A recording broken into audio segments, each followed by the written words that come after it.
මෙම කාලතුවක්කු ප්‍රහාර එල්ල කෙරෙන්නේ චලෙහි හා ඊට දකුණු ප්‍රදේශයේ සිට ත්‍රස්තවාදීන් එල්ල කරන මෝටාර් ප්‍රහාර මැඩ පැවැත්වීම සඳහායි. චලෙහියත් පත් කර ගැනීමේ මෙහෙයුමට එක්ව සිටින්නේ 553 බලසේනාවට අයත් 7 වන විජේබා සහ 6 වන පාබල හමුදා යන බලඇණි. පළමු කමාන්ඩෝ රෙජිමේන්තුවත් ත්‍රස්තවාදීන්ට දැඩි ප්‍රහාර එල්ල කරමින් සිටිනවා. ඉදිරියෙන්ම සිටින කාලතුවක්කු ඉලක්ක විමර්ශන නිලධාරීන් ලබා දෙන ඉලක්කපත් වෙත දුර සිට කාලතුවක්කු ප්‍රහාර එල්ල කරමින් පාබල සෙබළුන්ට ඉදිරියට යාමට මඟ පාදා දෙන්නේ 9 වන හා 4 වන කාලතුවක්කු රෙජිමේන්තුයි. කාලතුවක්කු ප්‍රහාර ත්‍රස්තවාදීන්ගේ නිවැරදි ඉලක්ක වෙතම පතිත වී ඇති බව අපට නිරීක්ෂණය වුණා.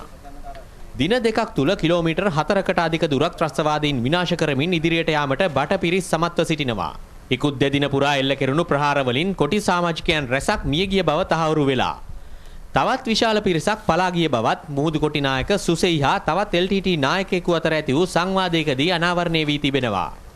හමුදාව දැන් ත්‍රස්තවාදීන්ගේ 3 වන ආරක්ෂක වළල්ලත් බිඳ දමමින් ඉදිරියට ගොස් අවසන්.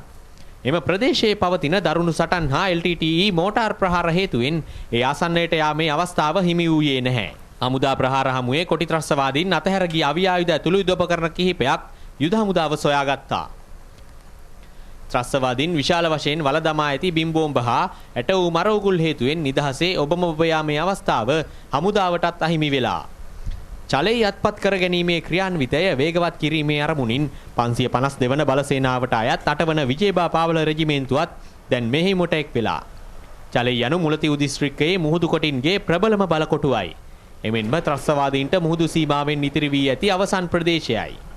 ඒ අහිමි වීමත් සමගම ත්‍රස්තවාදීන්ට ඉතිරිවන්නේ තවත් කිලෝමීටර් 10ක පමණ කුඩා වෙරළ තීරයක්.